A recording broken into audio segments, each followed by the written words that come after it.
How's it going, everybody? In today's video, we're going to be talking about Spec Ops and how it may very well ruin players' first experience in Battle World, because it's going to be very, very stressful. Your alliance leaders have this amazing Rubik's Cube to solve. And although Life Pool gave us an amazing tool to get it done, there's a certain rather large portion of the player base that is going to get absolutely steamrolled by what Scopely is currently doing. And we're going to shed some light on that today. Also, I was going to do videos about my favorite plug-and-play characters to replace people that you had to sacrifice to Spec Ops. Like for Spider Society on the second mission of Zone 1, say you got to get rid of Peter B. Parker. Well, hey, maybe you then want to grab up a Black Cat or a Void Knight, because those are Spider-Verse characters. They would fit that bill, right? Apparently, some of the bonuses are so insanely intricate that without knowing the bonuses, that portion of the video could super screw with people's success and understanding about what's going on. So I don't want to do that. I don't. The event is going to go live later today. We're going to get to really dive into it then, and I'll make those videos tonight where it'll make more sense. I'll have more of the pictures. So I know a lot of you were asking for that, so I apologize for not doing that, but I don't want to give you guys the wrong idea what's possible. What I can tell you, though, is some rules for Spec Ops and some things that I feel pretty strongly about, okay? So Spec Ops breakdown. It is never, ever worth any alliance mate putting in Spec Ops if that means they can no longer do a node given the current scores.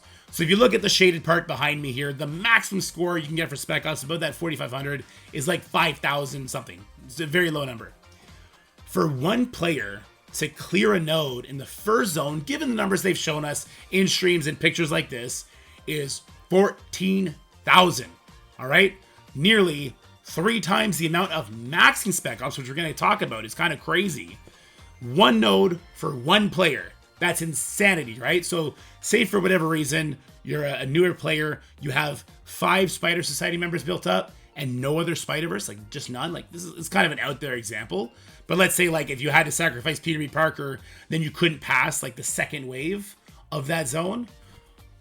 That player being hamstrung that much completely negates Spec Ops. You might as well not do that. As far as leaderboard points go and victory point progression in your battle world, you don't need to do Spec Ops to get to null. That is another common thing I keep hearing. No, you could do, if you do 0 missions in Spec Ops, but your alliance is doing the gameplay, you're going to get to null. So don't be concerned about that, okay? Let's move on, because this is all going to tie in together when we get to the end. Points are only allocated if, and only if, an entire Spec Ops mission is filled. 30 out of 30. So again, if you look at that blurred out in the background, we have 8 missions total. Each require 30 Spec Ops characters. There's going to be 6 different game characters in there, and you need 5 alliance mates. You need alliance mates to donate 5 versions of that in-game character, totaling 30. If it's not 30 out of 30, if you have that at 29 out of 30 or 28 out of 30, you will get 0 victory points. That is my understanding. Now, Scopely has kept this very close to the chest for some reason. Battle World's coming out today, but that is our current understanding of Battle World, given what we saw in the Strike Spot stream. All right. Also, in my opinion, no single player should have to Spec Ops multiple units of their bonus teams. So what do I mean by bonus teams? By bonus teams, I am talking about this stuff right here. Mission number 1, the bonus is Superior 6. Mission number 2, the bonus is Spider Study. The Herald mission, the bonus is Annihilators. If what I'm hearing is true, and apparently this is in the data mine files, the bonuses are so intricate. Somebody was telling me on the Cabal bonus on mission number 2, Zone 2, they get the Crucible tag, but then multiple other characters in-game get the Cabal tag, including Doom, right? And they get speed up on spawn and safer on spawn. So on its face, for a villain global tag, you would think, oh, you know, like I could just use Orcus here. But if Crucible rules are in effect on the zone, and now we have new Cabal members to fill in when we have to sacrifice one of our other Cabal members, this is why I can't do recommendations for plug and play characters without knowing the bonuses, and I just don't know the bonuses yet, okay? This is also why you don't want somebody sacrificing multiple units of the bonus team, because that could just be absolutely destroying you. Now, unfortunately, for a team of 5, this won't be true for Cabal, but it will be true for, say, Spider Society. all of them are included in the spec ops for that zone. So what does that mean? Let's head on over to the live pool spreadsheet. This spreadsheet is amazing, by the way. It was a huge headache to fill in, but that's not because live pool made it difficult. It's because Scopely made the captain leadership role so much more complicated. If this is a rotating thing, by the way, if spec ops characters change from week to week to week, just expect your captains to up and quit one day. They're just gonna say, fuck this shit, YOLO it, whatever happens on spec ops happens, which we're gonna talk about in a second is a really bad thing. But you see, Livepool has it all nicely legended out for us here. So we can see all Spider Society characters are in here. We need to donate 5 of them, so that's 25 characters total. You don't have 25 alliance mates, you only have 24. So one unlucky person does have to sacrifice 2 of those characters. We'll see what that means, because initially I was like, okay, well, if somebody has to do 2, then they could use like Spider Weaver in 2099. That'd be pretty cool, right? But maybe raid rules be active and want Hive Mind here, whereas I wanted Hive Mind the other node. I'm a little salty about not knowing the bonus rules if you didn't catch me. But what I wanted to talk about in this video more than anything else is how, for mid-game players, Spec Ops is just kind of insane to make sure you're getting 30 out of 30 on them to get the points for it. It's not worth mid-game or even like early late game players if they're no longer going to be clearing nodes because they have to do these sort of sacrifices, right? And for the mid-game, early game, even some late-game players who are, say, very frugal with resources, whether that be Gear 219 or that be Dark Promotion credits or Dark Diamond credits, this starts to get really rough. So just looking at my alliance right now, my alliance is a year old. We're not exactly the most veteran alliance, but we are some hardcore players. We do have some big spenders. We are pushing the hardest raid tier. At least we will be pushing difficulty 3 in the Orchestrate very soon. Bunch of people have Mephisto. People are working towards Odin. I think one person has Odin or did. And then that person left, yeah. Anyway, we're a very engaged group. Very engaged group. The last 3 missions, we just can't do. On its face, no big deal, right? I just talked about how I'm not going to sign anything from here because if I can't hit 30 out of 30 because I don't have 5 people in the Alliance that have a 6 Red Star Nova, then the rest of this doesn't matter. And there's no shot I'm going to go to my alliance and say, hey, you have Nova at 5 stars. Everyone else has it at 4. Can you go dump thousands of dark promos on this character, please? So that we can get a marginal amount of points, victory points for Spec Ops? I'm not doing that. That's an asshole. They either need to fix, for this example, a dark promotion character. They need to fix the DPC economy. Whether they be making older characters cost like as much as Ultimus or flooding us with DPCs, this is trash. It's trash, right? Gear 219 on Spider-Man Big Time. Everyone in this account, with the exception of like 5 people, their account's like a year old. Spider-Man Big Time was not super prevalent when we start. Like, he had okay last season, but it was still beaten by a Sinister 6 team. A pretty easy to make Sinister 6 team too, I might add, right? So the value in players having this sort of character built up, if they're not a legacy account, very, very small. Very small. And then Gladiator. So you're going to see this last mission, Mission 8. It's asking for like Annihilators that have 1 diamond on it. I'm actually okay with that. Because I know that at the end of the day, this Spec Ops thing is really to help distinguish the biggest spender Krakens on who contributes the most. This does give me some concern about how null score victory points are being awarded. But we'll have to see that when it goes in game. Because again, they haven't shared that with us. I think that this is fine. Because everyone will eventually get there. Gladiator's a great character. Gore, Thanos, they're all good. We'll eventually get them there, right? That's fine. But these other 2, for newer players, mid-game players, like this is like somebody starting today. And they're asked to build up for Battle World. And they get to this point, like, yeah, they have 20, I guess 19 other people in their alliance that could fill this up for them so they don't have to. You know what I mean? It's a slippery slope. But once again, if it's just leaderboard points, then who cares? Scopely had a different idea than that, guys. Scopely, in their infinite wisdom, let me zoom in on this, has decided that it's a good idea to use completing Spec Op missions in Battle World as an event input. So this is the event that is starting today, okay? This is the Alliance event that's starting today, I should say. and you need to participate in Battle World to collect the Allied Supply Orbs. Allied Supply Orb fragments, this is like, you get some in the free claims, and then you pay for it, right? That's it. You pay for it in offers.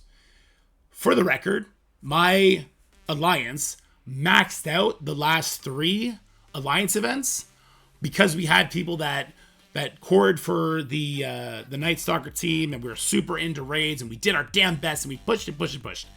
Well, Scopely found a way to wallet wall us. That's what I'm gonna start calling it. They wallet wall us out of this event. But more than that, they wallet wall us out of doing any sort of good on this event. So the 150,000 is the limit. First of all, that puts you kind of around milestone 13, 14. If you had 20,000 points, probably easily get that from free claims, right? But the rest of it, I'm not so sure. But that's only if you can complete 30 missions. You saw Zone 1, I'm already missing 3. There's only 40 missions total throughout the life of Battle World, right? 5 zones, 8 missions per zone. 5 times 8 is 40. You get 10 leeway. If you can't do 10 missions, that's fine. We talked about the Gladiator one, right? It's like, hey, this is kind of fine, right? The bottom one requires a diamond for Gladiator. Zone 2 requires one for, I don't know, Guardian, I guess. Or no, that's fine. Those ones are fine.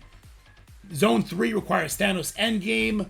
Zone 4, Iron Man zombie DPC character that everybody said don't bother because he functions without red stars.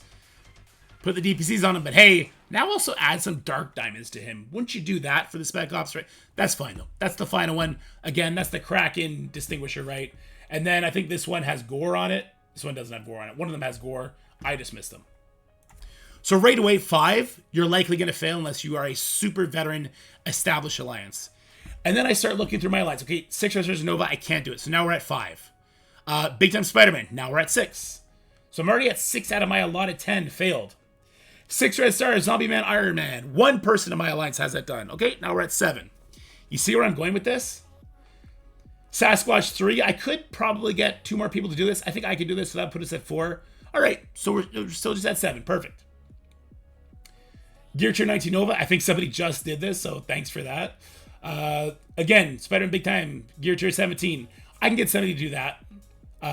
That's not too big an ask. It's still annoying that they have to invest in a character that at Gear Tier 17 won't perform the very, very niche activity they can do outside of war. And in war is just completely outscaled now by new teams. It's just not a thing. Gear Tier 19 on Gwenum, that's fine. Gear Tier 19 on Deathpool and Wolverine. Gear Tier 19 is not accessible enough yet for mid-game players to consider this, all right? So there's 8. Odin. Oh, hey, you need Odin at 6 red stars. There's 9. Odin, by the way, unlocks now at 4 red stars because the event is over. So if you didn't have 5 people finish that during that, you're kind of screwed. X23 Gear Tier 17. This is a very, very niche war character. Basically, I would have to ask 3 people in my alliance to build her up from level 1 as a mid-game player. That's not super nice. Training materials are not super easy to come by. Captain Britain, 5 yellow stars. Now we're at 10. So already, I've done the 10 leeway. I still have 1 zone to do. And that's if I can get somebody to put some on Sasquatch and put Phoenix up to Gear Tier 15. Well, now let's head on over to Zone 5. Juggernaut Zombie at 7 yellow stars. We have 1 person. He's not farmable. This is one of the earlier missions. Thanks. So now we are losing potential points on this milestone. What else can we do? Oh, now we have Captain Britain at 6 red stars. Another Dark Potion character that's not farmable. Sentinel, another character not farmable. Now we're at 12. Omega Sentinel, Gear 219. That's actually okay. We can do that one. Nimrod at 1 diamond, not farmable. Super hard to get to. Now I'm missing out on, what is that, 20,000 points for this event right here. So we're going to get 130,000. So now we get to milestone 13. Maybe if everybody gets all their free claims, we get to milestone 14. Maybe 50. I don't know how much points that the supply orbs normally give us. I don't think 40,000, to be honest with you. But certainly not 400 or 370,000. Battle World, this event replacing the Raids event, is super nerf to any sort of trying hard alliance out there. Yep. Spec Ops is going to ruin Battle World. Maybe before the gameplay can ruin Battle World. When it starts later today, guys, it's going to be the most brainless, mind-numbing thing ever because we'll have to start the lowest difficulty. That's fine, because now people will get a taste for Spec Ops while it ruins the first event that Scopely's having for Battle World. Good, right? Good. Drop it on us right away. Cool story. And then next week we can do a difficulty 3. That'll be, again, mind-numbing for most players. And after that, it should be okay from there, I think. The negativity surrounding Battle World right now is super unfortunate because we see from events like Hunger and Thirst that they can do interesting environmental gameplay mechanics. If the bonuses that were shared with me today by chat are real, it's like so prescriptive to use the bonus teams, and then Spec Ops is going to tax you some of those characters, and then you fill it in with other. It's just the whole structure of the mode right now. How it's going to interfere with events or how it's going to be implemented with events. Everything Battle World related, except for the final null boss fight, feels like fucking garbage. I hope I'm wrong. I hope I'm just reading into this too much as I was playing it. Oh, also, if we have to redo the goddamn Spec Ops assignments every other week, just wait for your alliance captains to quit. Jesus Christ. Especially okay, so here's the thing. If it's a super endgame alliance, like the one I'm in on my main account, like Onslaught, like Sex Panthers, like whatever, the Black Onslaught, we just did a merger. If you're in one of those super endgame alliances, this is easy. Because all 24 people will have all the options. That is such a small portion of the community, Scopely. The way you're setting these Spec Ops is trash. This is garbage. What it should have been. It should have been each player had individual Spec Ops so that captains didn't have to organize for players. It should have been that every single character a player puts into Spec Ops gives 5 victory points. That's more inputs for them to have to code. I get it. The way it's set up now is garbage. It's so intricate. If we didn't have Light Pool's thing, honestly, I would have just said, fucking YOLO it. Whatever happens, happens, guys. Screw this. Anyway, let me know how you guys feel about Spec Ops. Let me know how you feel about everything that has surrounded Battle World so far. And why don't you guys put in the comments, Scopely, why the fuck don't the Envoys have the goddamn bonus rolls yet? This game was getting launched out now, and you've withheld so much information. You've withheld the ins and outs of how Spec Ops works scoring-wise, of how the fucking bonus attributes on missions work. Like, how is this mode going to be your new premier mode when the rollout of it has been one of the most scuffed things that Marvel Strike Force has done in a long time? When Crucible rolled out, everyone was pumped. It did have its issues on launch, which I assume Battle World will as well. But we all looked the other way because it was fun at the other side. Show me the fun that isn't me fucking around with these spreadsheets, realizing just how screwed mid-game, early game, and early end game are getting by this. This is ridiculous. That's it for the video, guys. I hope you enjoyed it. If you did, make sure you like, share, and subscribe. Stay happy, healthy, have fun, and I'll see you in the next one.